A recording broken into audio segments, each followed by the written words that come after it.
c'est l'été, c'est le temps de repos estival, mais il est important qu'on soit là. Il est très important qu'on soit là. Donc on va commencer pour se donner de l'énergie, pour dire fermez l'ambassade terroriste des Mollahs. Fermez l'ambassade terroriste des Mollahs. Fermez l'ambassade terroriste des Mollahs. Fermez l'ambassade terroriste des Mollahs. Bien. Donc on va commencer par notre hymne national, suivi par la Marseillaise, et on va commencer notre programme.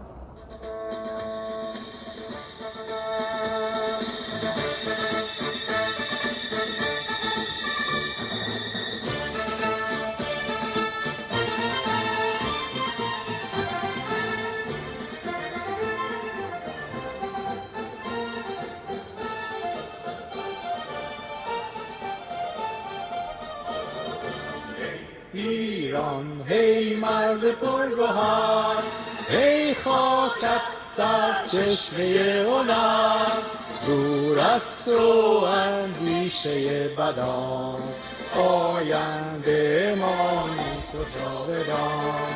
ای دشمن ار تو سنگ خانه ایمان آهنم،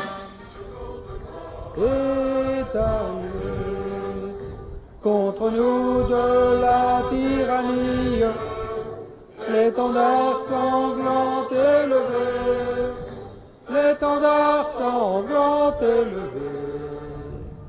Rendez-vous dans nos campagnes, nous dire ces féroces soldats qui viennent jusque dans nos pas, égorger nos fils et nos compagnes.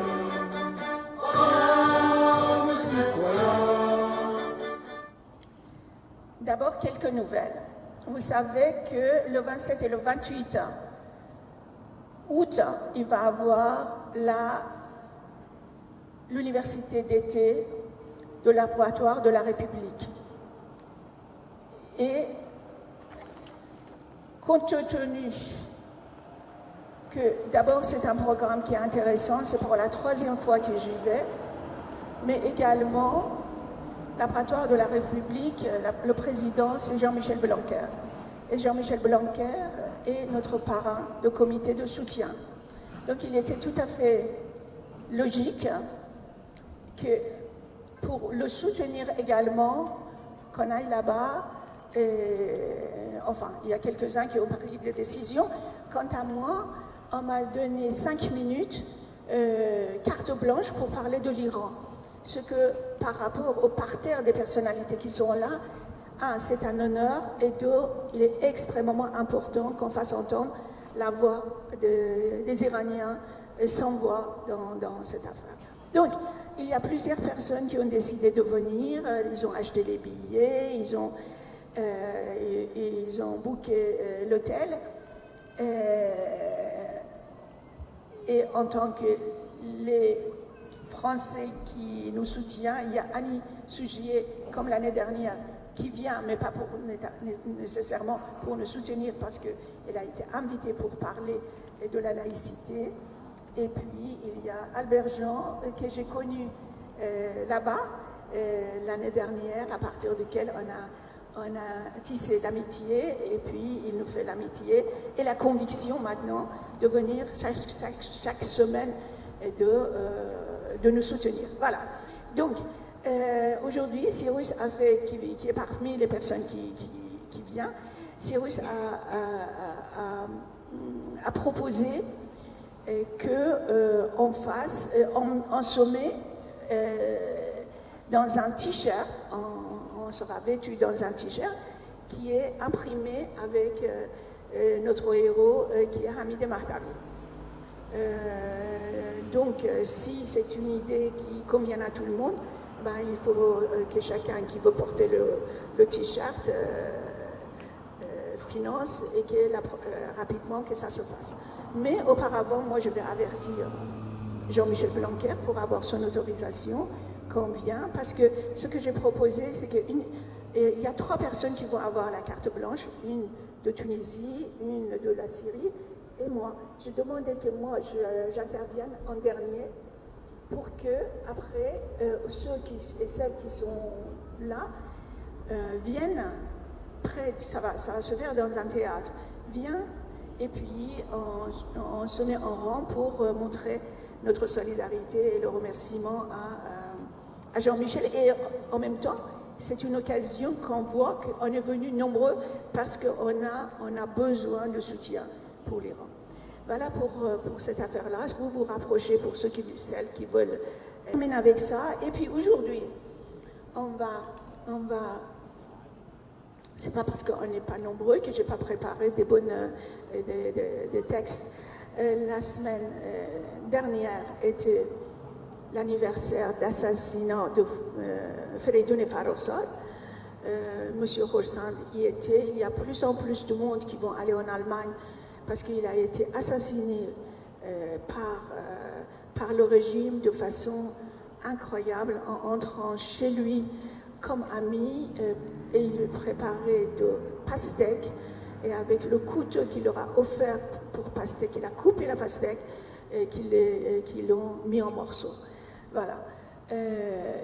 On va parler de lui. Je vais vous dire ce qu'il pensait 2 ans après 2 ou 3 ans après l'arrivée du régime, parce qu'il a parfaitement compris ce qui se passait. Ensuite, on va parler de cette idée de gouvernement provisoire. Ensuite, on va parler encore d'une autre personne qui a été assassinée par ce régime, a été exécutée. Les 3 femmes qui, avec beaucoup d'honneur, dans leur position chacune, et qui ont contesté et qui ont fait contre ce régime. Et voilà, on va parler de tout ça pour lire le texte. Alors, et sinon, ça serait Shirinja. C'était une interview avec une télévision iranienne. Et on lui posait la question, donc il a été assassiné le 7 octobre 1992. On lui a posé la question, quel représente le jour d'anniversaire de la révolution iranienne? Et plus généralement, on voudrait savoir si vous soutenez la révolution iranienne. À cette question-là, il a dit, comme je l'ai déjà dit, madame, je n'utilise jamais le mot révolution. Voyez-vous, je pense que chaque nation au monde, y compris en Amérique, où vous vous trouvez, a le droit de se soulever et d'apporter les griefs et de faire disparaître son régime.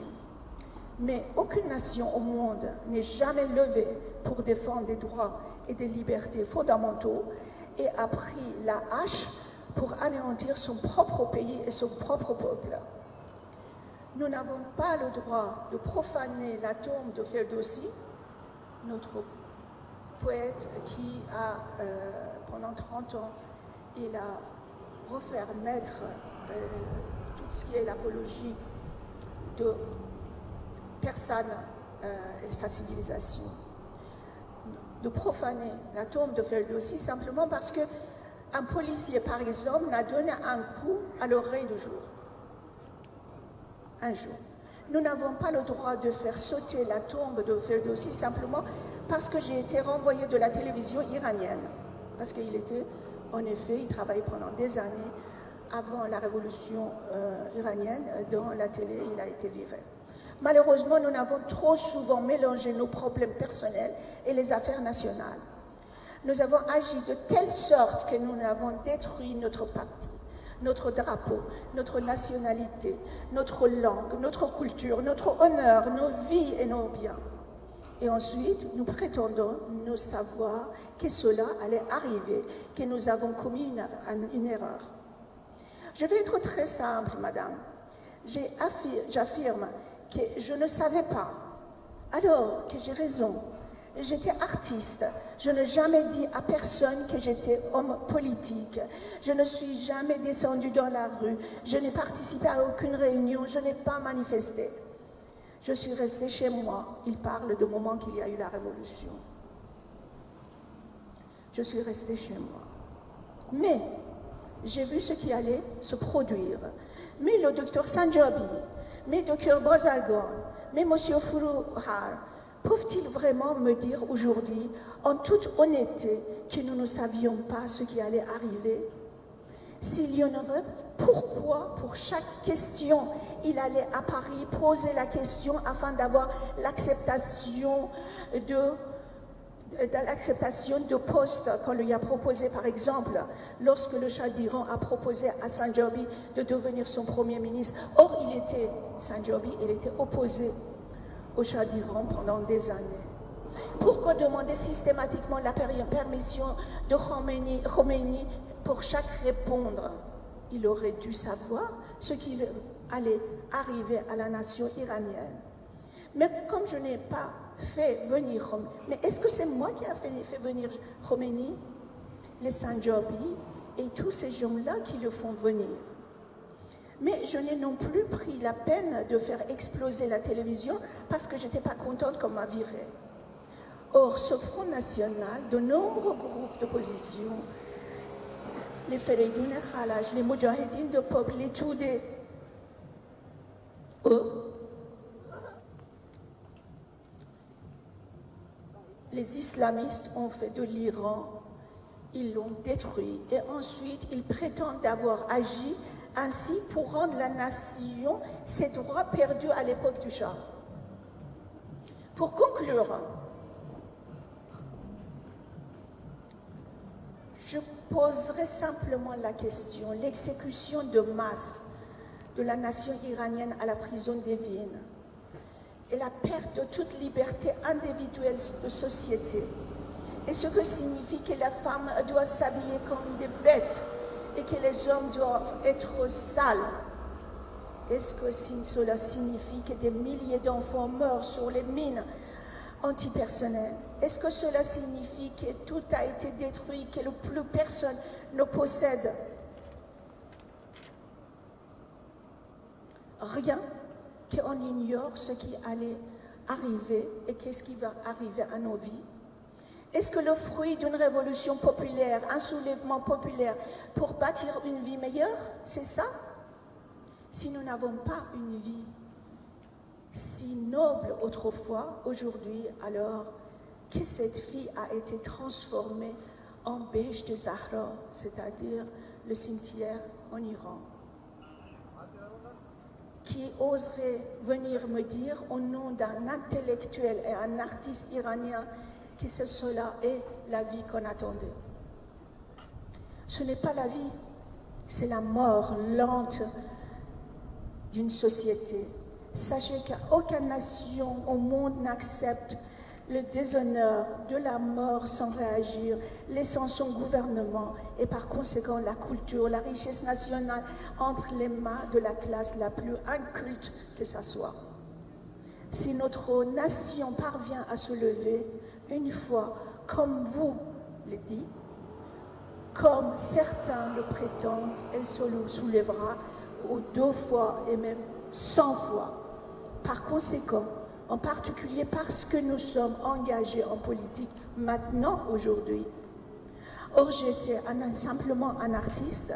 Nous agissons pour une politique sous le rayonnement de l'aube à laquelle la vie, la population de notre puissant pays, je peux dire, prendre un véritable élan. Et pour que une culture qu'on est en train de détruire soit reconnue et retrouve tout son élan. Et cela se réalisera.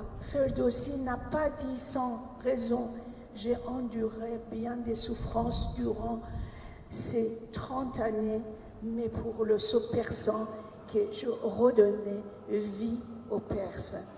Tant Ferdowsi Rumi Sadi Khayyam Eshri Fourough Farrokhzad, Malik al-Shu'ara Bahar et d'autres poètes vivront tant que l'Iran vivra.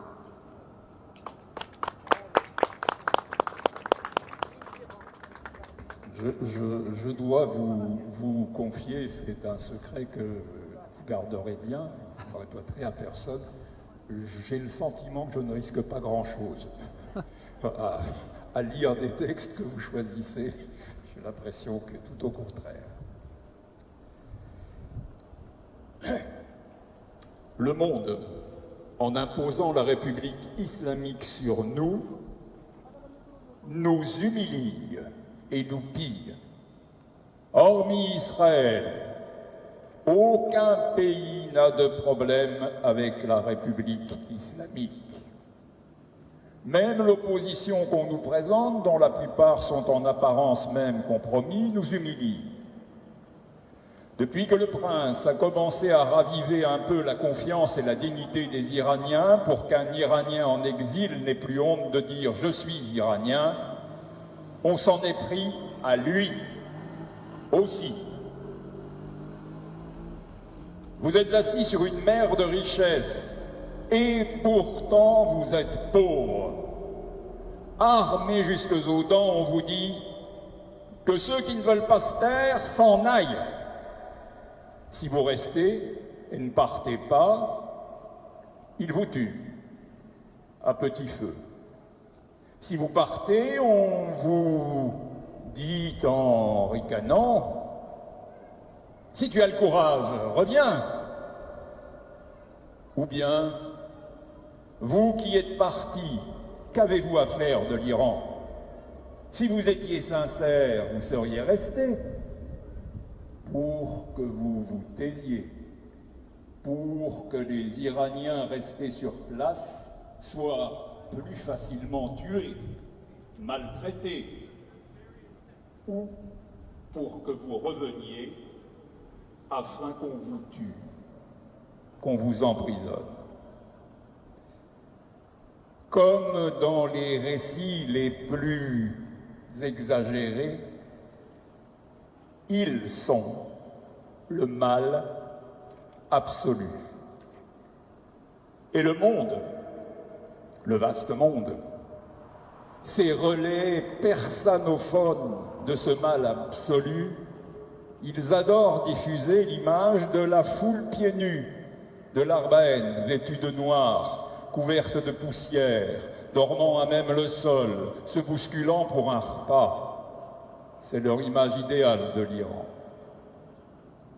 Une œuvre d'art sur l'Iran, il suffit qu'Ashghar Farhadi tourne un film sur les bidonvilles pour qu'il remporte un prix. L'Iran doit être un marécage où vivrait un peuple de barbares pour que le Qatar puisse exploiter seul le champ gazier de part sud, que la Turquie construise des zones administratives et commerciales, et que le corridor de Zangezur soit aménagé pour l'Azerbaïdjan. La part de la mer Caspienne, c'est aussi le nouvel art du moment.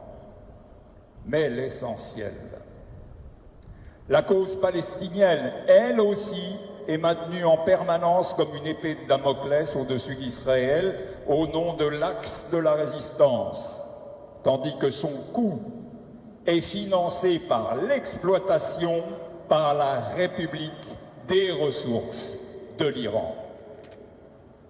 Peut-être aussi que les Iraniens paient le prix de n'avoir jamais été de vrais musulmans.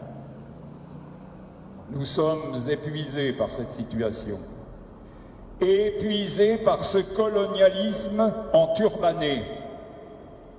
Ces Iraniens qui, de Tokyo à Washington, en passant par le Canada, sont descendus dans la rue sous la neige et la tempête, étaient épuisés et furieux d'un demi-siècle d'humiliation. La République islamique, c'est l'humiliation du monde envers le peuple iranien, que nous sommes seuls. Mais je suis certaine que le jour où la dignité reviendra dans ce pays, tous se prosterneront devant l'Iran.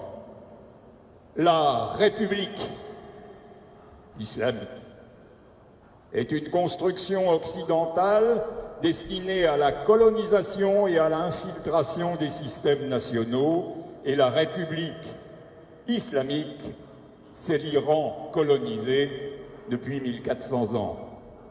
L'Iran est le fondateur du système monarchique dans le monde et depuis plus de 2500 ans, il est le gardien de l'identité, de la langue et de la civilisation iranienne Alors, à jamais, vive le roi, Javid Shah.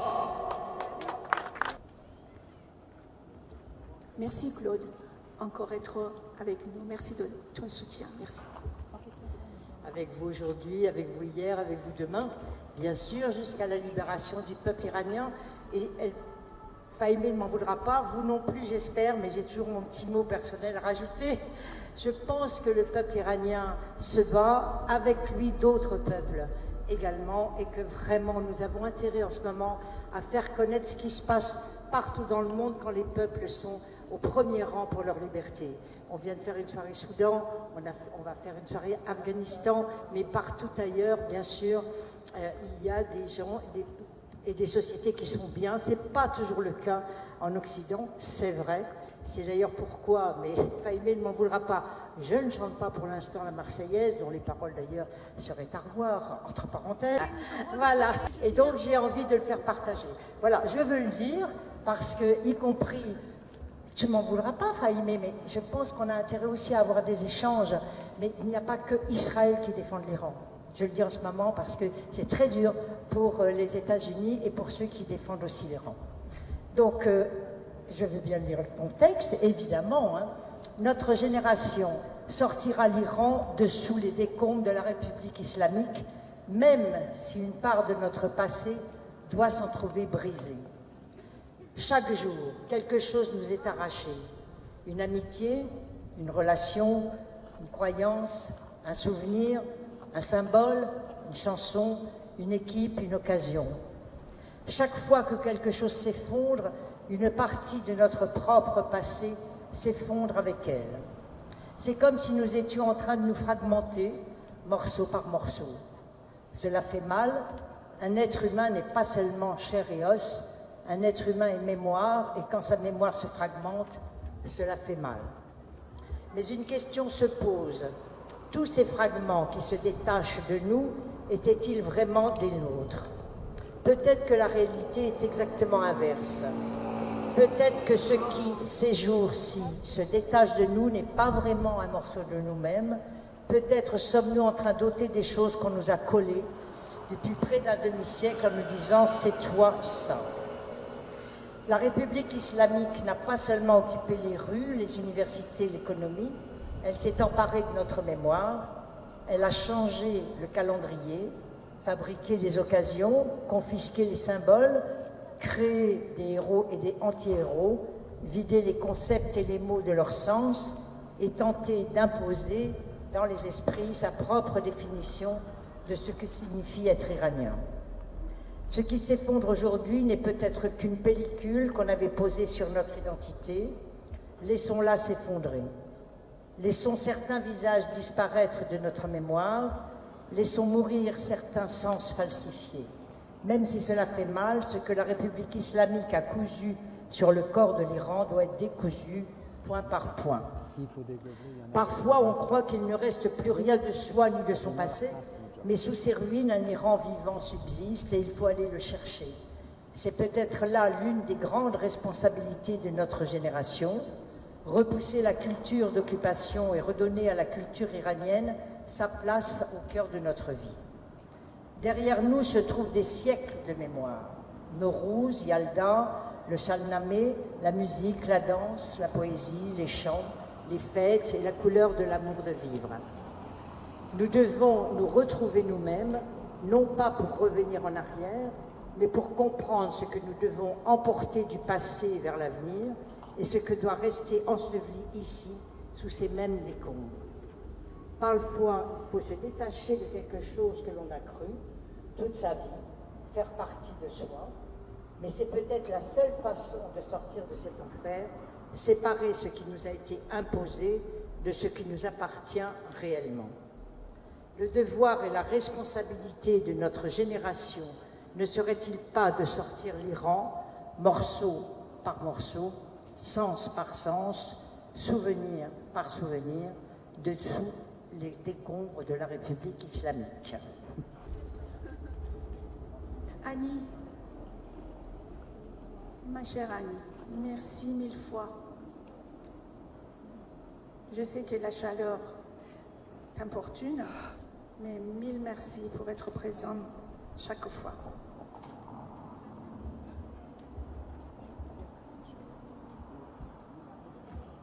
Avant de vous lire ce texte, je l'ai lu mentalement et je suis vraiment très honorée que tu m'aies donné ce texte. Simplement, comme il y a beaucoup de noms iraniens, peut-être je vais les écorcher, vous voudrez bien m'en excuser. En ces jours où la République islamique s'efforce, à travers des images et des récits, mettant en scène des femmes dans les médias et sur les réseaux sociaux, de donner une image de liberté, de proximité avec les femmes. Il y eut des femmes qui, bien que voilées et occupant diverses fonctions sociales et gouvernementales, ont choisi de se tenir aux côtés du peuple et d'en payer le prix pour leurs convictions. L'histoire doit être écrite avec le nom de celles et ceux qui ont payé le prix de leurs convictions. C'est pourquoi je voudrais que l'on parle de ces femmes. 4 femmes, 4 choix, un nom commun, l'honneur. Fatemeh Sepeiri, une voix qui n'a jamais été réduite au silence de l'intérieur. Malgré une maladie cardiaque et des grèves de la faim, elle n'a jamais reculé sur ses positions. Pour beaucoup de ses soutiens, elle demeure un symbole de résistance civile face à la répression. Le docteur Zahra Lari, la directrice qui n'a pas vendu ses élèves. Zahra Lari, ancienne directrice du lycée Rezvani Nejad à Kerman et ancienne membre du conseil municipal de Kerman, s'est vue demander lors des manifestations de 2022 de transmettre au service de sécurité les noms des élèves manifestants ainsi que les images des caméras de surveillance de l'école. Elle a refusé et a ensuite subi des pressions avant d'être écartée de son poste. Elle est décédée en décembre de cette même année. Mansouré Senghond, quand une agente se tient aux côtés du peuple. Étudiante en droit et membre honoraire des forces de l'ordre, elle a publiquement annoncé, après les manifestations de 2022, qu'elle cesserait toute collaboration avec la police et se rangerait aux côtés du peuple. Peu après, elle a été arrêtée. Puis après sa libération, elle a perdu la vie. Les autorités officielles ont annoncé un arrêt cardiaque comme cause de la mort. Il y a la colonelle Shahrzad Zamiri, une version contestée au sein même du pouvoir. Le nom de la colonelle Shahrzad Zamiri est apparu dans des rapports concernant les récentes manifestations. Selon ces rapports, elle appartenait au rang de la Faraja et avait été arrêtée pour des accusations liées à la divulgation d'informations ou à une proximité avec les manifestants. L'honneur n'est pas un simple choix commun. Ces 4 femmes ne partageaient ni la même pensée, ni le même parcours, ni la même position sociale. Mais ce qui a réuni leurs noms, c'est un choix qu'elles ont fait, chacune, à un tournant historique. L'honneur est un choix. Parfois, ne pas signer, ne pas dire, ou simplement se tenir aux côtés du peuple peut durer plus longtemps que n'importe quel titre ou fonction. Merci pour ces héroïnes. Notre officier a été libéré avant-hier avec 500 millions de tourments de caution. Mais j'espère qu'elle restera vivante. J'espère qu'elle restera vivante et on ne l'a pas libérée simplement pour dire qu'elle est libérée. On a besoin de l'argent et qu'elle va avoir le même sort que les autres quand elles sortent. Et ben par miracle, elles font une crise cardiaque ou elles se suicident. Je l'espère pour elles, la vie sauve. Hossein Djouzerian, 32 ans, bijoutier, a été tué d'une balle en pleine tête le 9 janvier 2026 à Najaf Abad, dans la région d'Esfahan. Il venait tout juste d'ouvrir sa nouvelle boutique. Lors de son enterrement, un texte qu'il avait écrit auparavant dans sa chambre fut enterré avec lui. C'est par amour de toi que je me lie avec Dieu. À la terre, à l'histoire, au temps, à l'eau, à la feuille, aux enfants quand ils rient, au pain, à la mer, aux coquillages, au navire, à l'étoile de la nuit lorsqu'elle me tend son bracelet, au poème dans lequel j'ai trouvé refuge et à la blessure qui a fait son nid en moi. Tu es ma patrie, tu me donnes mon identité, celui qui ne t'aime pas est un sans-patrie. Soyons francs, démembrer l'Iran, cela signifie céder le golfe Persique à la Chine, la mer Caspienne à la Russie, offrir Pride des 220 millions d'Iraniens à 5 millions aux Irakiens. Je reprends. Offrir des Pride de 220 millions d'Iraniens et à 5 millions aux Irakiens. Donner l'argent et le capital du peuple au Liban et à la Syrie. Offrir gratuitement de l'essence au Venezuela. Donner de l'électricité à l'Arménie, tandis que notre peuple reste affamé et démuni. Ce n'est pas nous qui, les premiers, avons insulté nos valeurs sacrées. C'est la République islamique qui, la première, a transformé nos valeurs sacrées en instruments de répression du peuple. Elle en a fait un bouclier de pouvoir et a dépensé la foi pour assurer sa propre survie. Si cela vous dérange, si vous ne pouvez pas supporter que l'on insulte ce qui vous est sacré, alors défendre un pouvoir qui abuse lui-même de ses valeurs sacrées n'est pas la solution. Rejoignez-nous pour écarter ensemble un pouvoir qui a pris la religion en otage. Le calcul est simple, tant que la religion sera instrumentalisée par le pouvoir, le peuple en pâtira. Et la dignité de la religion elle-même en pâtira. Voilà en somme ce qu'il faut dire.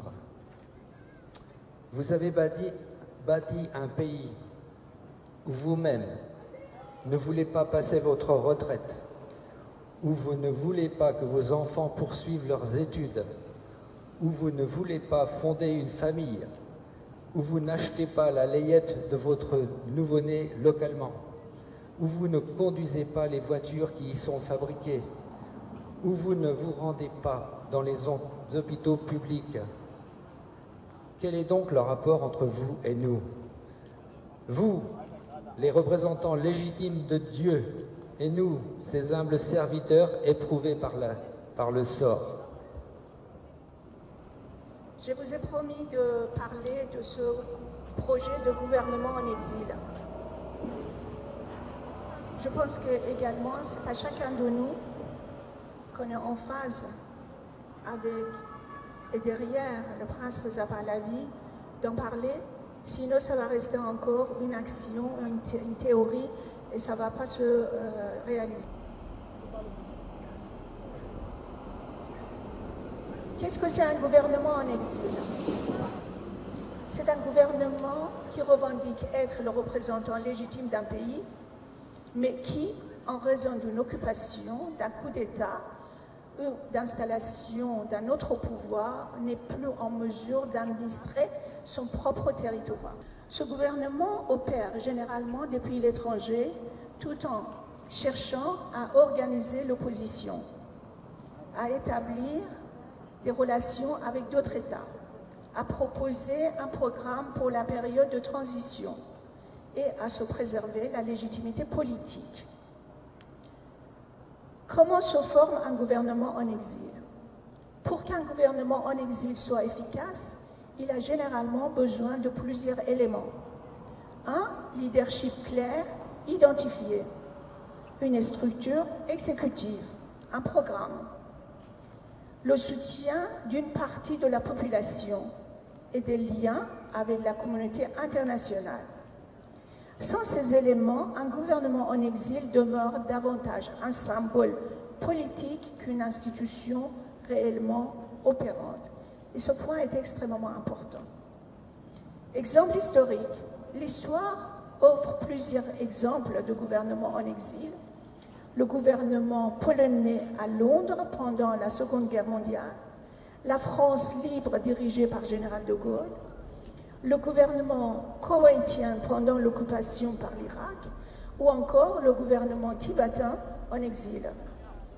Certains de ces gouvernements sont, par la suite, retournés dans leur pays, d'autres n'ont jamais eu l'occasion. L'idée de Marc Levin concernant l'Iran, je vous ai dit pour ceux qui étaient là la dernière fois, qu'il est avocat et il a un programme régulier dans Fox News et il est très proche de Trump. Et il a invité un historien il y a quelques jours, et ce historien qui a proposé en public, où il y a des millions d'Américains qui regardaient cette émission, qu'est pour l'Iran la solution, au lieu de continuer à discuter avec ce gouvernement que j'appelle maintenant les cartels de terroristes, avec un gouvernement de provisoire en tête, Prince Reza Pahlavi. Quelle était son idée? C'est une analyste américaine qui a proposé ces derniers mois à l'opposant à la République islamique la formation autour de Prince Reza Pahlavi, un gouvernement en exil. Qu'est-ce qu'il dit comme argumentation? L'opposition est aujourd'hui dispersée, la communauté internationale n'a pas interlocuteur clair, et l'existence d'une structure unifiée pourrait permettre une meilleure coordination politique. Qu'est-ce qu'ils disent les partisans? Les partisans de cette idée estiment qu'une telle structure pourrait unifier l'opposition, proposer un programme pour la période de transition, renforcer la confiance des gouvernements étrangers, prévenir un vide de pouvoir en cas de changement de régime et fournir des représentants clairement identifiés pour les échanges internationaux. Qu'est-ce qu'ils disent les opposants? Les critiques font valoir que la légitimité d'un gouvernement en exil doit découler d'un large soutien populaire, que les divergences entre les groupes d'opposition pourraient entraver la formation d'une structure et que, sans ancrage social et international, une telle institution pourrait n'avoir qu'un impact limité. Pourquoi la République islamique est sensible à cette idée? Si un gouvernement en exil parvient à obtenir un soutien significatif tant à l'intérieur qu'à l'extérieur du pays, cela pourrait remettre en question le récit de la République islamique sur sa représentativité de l'Iran, renforcer la coordination entre les opposants, attirer l'attention des médias et des réseaux à l'étranger et s'imposer comme acteur politique dans les discussions internationales. Cela dit, son impact réel dépendra au niveau d'acceptation interne, de soutien international et de développement futur. La formation d'un gouvernement en exil finalement signifie un changement de régime. La formation d'un gouvernement en exil en soi ne provoque pas de changement de régime. Le succès ou l'échec d'une telle structure dépend généralement du soutien populaire, de la cohésion de l'opposition, de la situation intérieure du pays et de la position de la communauté internationale. Et enfin, le gouvernement en exil est un concept bien établi dans l'histoire politique mondiale. La question de savoir si un tel modèle pourrait en pratique devenir une institution efficace dépendra de facteurs tels que la légitimité, la cohésion, le soutien social, le contexte politique futur, un sujet qui reste aujourd'hui à discuter et n'a des divergences d'opinion. Donc c'est dans ce sens-là qu'il faudrait qu'on insiste là-dessus et qu'on essaye d'apporter ce message-là le maximum au niveau international. Un mot sur la cohésion, l'acceptation de l'intérieur pour ceux qui n'étaient pas là la dernière fois. J'ai expliqué qu'il y a eu une structure de sondage qui s'appelle Gammon, qui se trouve en Suède. Mais il y a deux chiffres qui sont très importants dans ce sondage qui a été fait les questions ont été posées par 36 000 personnes en Iran. Et ces personnes-là, ils disposaient de VPN, c'est-à-dire on ne pouvait pas les reconnaître à l'intérieur de l'Iran. Donc on peut imaginer qu'ils étaient libres de ce qu'ils ont dit. Donc deux chiffres. Premièrement, c'est que ça a été dit que 25% des personnes qui ont été interrogées ont dit qu'on a bien fait et qu'on a participé à ce qui se passait le 8 et le 9 janvier. 25% sur 90 millions, ça correspondrait à 14 millions Iraniens. 14 millions Iraniens. Et après, je donnerai la parole quelques instants à notre cher Albert Jean, parce qu'il va expliquer dans les analyses de ce qu'il faisait au niveau syndicat, comment on arrondit ces genres de chiffres. Deuxièmement, il a dit une autre chose, il a dit, bon, qu'est-ce qu'ils disaient les gens dans la rue pendant ces 2 jours-là où il y a eu le massacre? Donc il dit que, un, il ne voulait pas de la République islamique, de dictateur. 2, il se plaignait du fait qu'il y avait, la vie était trop chère, que c'était plus possible. Et puis en 3e ou 4e, je ne me souviens pas, parce que je voudrais être quand même fidèle à ce qu'il a écrit, on disait Jovichor et Pahlavi revient. Et ça, c'était 55%. Donc quand on dit 55% et que probablement on a tiré vers le bas tous les chiffres, 55% de la population, c'était une sorte de référendum. Une sorte de référendum pour dire qu'aujourd'hui, à l'intérieur de l'Iran, quel que soit ce qu'ils disent dans le bâtiment en face de moi, c'est qu'il y a une grande partie de la population qui veulent que Reza Pahlavi, le prince Reza Pahlavi, est leader de ce mouvement jusqu'au jour pour que les gens puissent choisir le mode de gouvernance. Mathieu, c'est les chiffres. Oui, j'ai été professeur de lettres et puis j'ai été, pour beaucoup, syndicaliste, représentant du SNAL, qui est le syndicat qui n'était pas le SNES. Et nous avions, pour un syndicat, la question se pose toujours de savoir, mais finalement, qui est avec lui? Et il y a une petite manière très simple de le savoir, c'est les adhésions. Avoir des adhérents, c'est la base, hein, surtout que mon syndicat n'avait pas de subvention. Mais qu'est-ce qu'on représente? Alors, ce que je vais vous dire se retrouvait dans les résultats des élections dans des conseils d'administration, par exemple. En clair, on considère qu'un adhérent, ça représente 3 fois, c'est-à-dire 3 à 4 personnes qui partagent vos idées. Un adhérent, l'expression directe d'une adhésion, on peut considérer que par rapport aux chiffres qu'a donné Fahimé, il faut déjà tout simplement multiplier par 3 le nombre d'adhésions réelles que ça représente. Je voudrais vous chanter une chanson en persan, évidemment, de Dr Farrokhzad, un grand showman, chanteur et surtout combattant, qui a été assassiné il y a 34 ans. ای خدا به کی بگم به کی بگم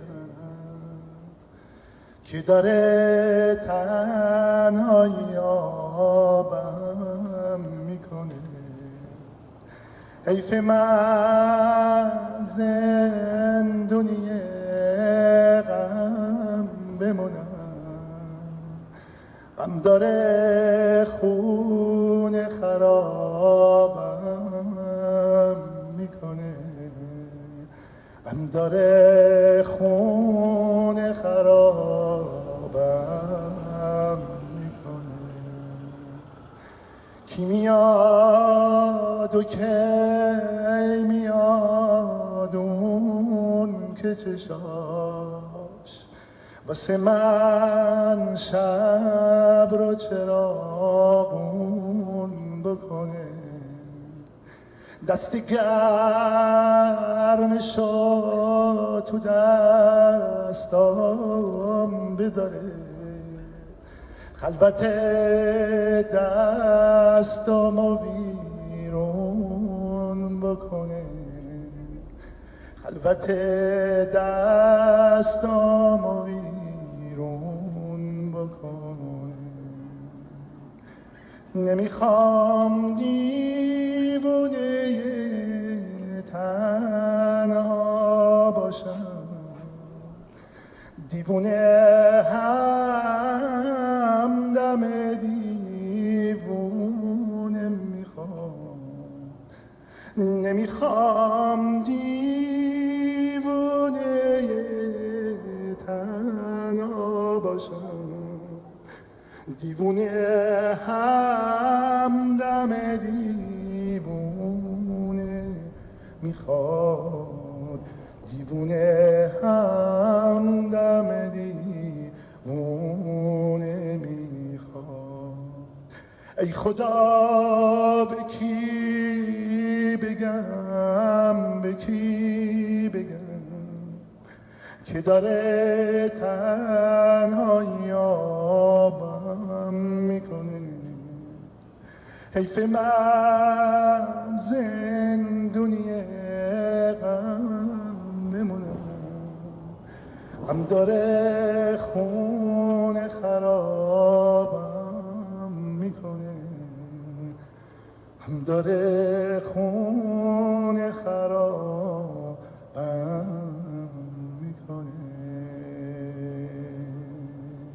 Vifredon. Fermez l'ambassade terroriste des Mollahs. Fermez l'ambassade terroriste des Mollahs. Fermez l'ambassade terroriste des Mollahs. Fermez l'ambassade terroriste des Mollahs. Fermez l'ambassade terroriste des Mollahs. Fermez l'ambassade terroriste des Mollahs. L'ambassadeur des Mollahs expulsé, expulsé. Expulsé, expulsé. L'ambassadeur des Mollahs expulsé, expulsé. L'ambassadeur des Mollahs expulsé, expulsé. République islamique terroriste, on va pas, on va pas. République islamique terroriste, on veut pas, on veut pas. République islamique terroriste, on va pas, on va pas. République islamique terroriste, on veut pas, on veut pas. République islamique terroriste, assassin de nos enfants. République islamique assassin de nos enfants. République islamique assassin de nos enfants. Assassin de nos enfants. Alternative pour l'Iran. Alternative pour l'Iran. Réseau par la vie. Démocratie pour l'Iran. Réseau par la vie. Démocratie pour l'Iran.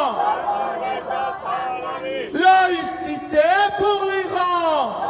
Réseau par la vie. Laïcité pour l'Iran. Réseau par la vie. Tout d'abord, je vous remercie infiniment d'être toujours ici, fidèle à notre cause. La semaine dernière, c'était le jour de l'assassinat, le mort de notre cher Faridou Farrokhzad.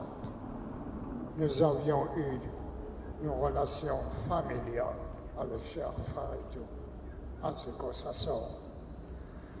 Tout d'abord, je voudrais vous signaler une chose. Ce que Mme Robillon a dit tout le début. Nous ne laisserons jamais les personnes de mettre des années, des problèmes sans fondé entre nous et de problèmes qui nous empêchent, qui veulent nous empêcher pour arriver à notre liberté, pour arriver à notre gouvernement impérial de Pahlavi, notre futur roi, Cyrus Reza Pahlavi. Maintenant, chers amis, hélas, cher Faïdoun Farrokhzad, un docteur, un poète, un chanteur, a mis beaucoup de gens, des femmes, des hommes, dans le show business. La plupart d'entre eux résident actuellement aux États-Unis. Hélas, aucun sont capables de suivre son chemin. Dans le début, ils étaient contre son régime dictatorial, fasciste, islamique. Partout, à l'Angleterre, en Allemagne, ils disaient librement. Malheureusement, non seulement lui a été décapité, on était également. Nous faisions partie du bureau de M. Bakhtiar et M. Chapo Bakhtiar également. Ce gouvernement, ce islam censure est en train de nous faire disparaître. Pour terminer, la réalité des choses, sachant que, comme Mme Robion, je suis plus ou moins en contact avec les services médicaux. Malheureusement, les morts dans notre pays dépassent de la natalité. C'est la réalité. Acceptons-le, malheureusement. Le nombre de morts, quels que soient les pendaisons et d'autres, on arrive au-delà de 50 000 morts. Vous connaissez le nombre de natalité actuellement en Iran? Vous, l'inflation, vous, le prix pour acheter des couches, du lait pour un nourrisson. Où on va? Alors, nous demandons encore solennellement, nous sommes en France, d'arrêter de collaborer avec son régime, arrêter et renvoyer son ambassadeur terroriste chez lui. Et après, c'est la loi qui décidera. Fermez cette ambassade. Je vous remercie infiniment. Et je voudrais justement, à travers de ce sondage,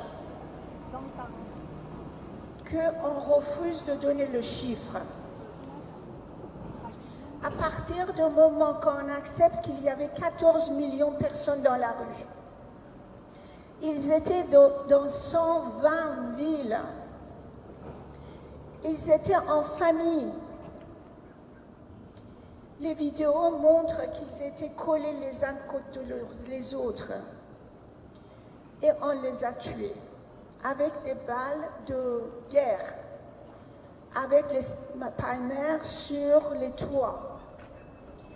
Donc le chiffre est plus. Cet chiffre, plutôt qu'on parle de 40 000, 50 000, parce que Trump a dit 56 000, donc c'est chouette, on va dire maintenant 50. Moi, je vous prie dire plusieurs dizaines de milliers de personnes. Et quand ils disent, par exemple, vous dites probablement plus que 100 000. Mais ne donnez pas le chiffre. Personne n'a été là-bas, personne ne sait pas ce qui s'est passé dans les charnières. Les personnes qui sont disparues, les personnes qui ont été enterrées, on ne sait même pas, jetées, on ne sait même pas où. D'accord? Merci beaucoup. Alors, avec ça, on va finir notre programme. Je vous remercie infiniment d'être venus, mais le micro n'est pas pour faire des revendications. Le micro n'est pas pour faire des revendications autres que le soutien du peuple iranien.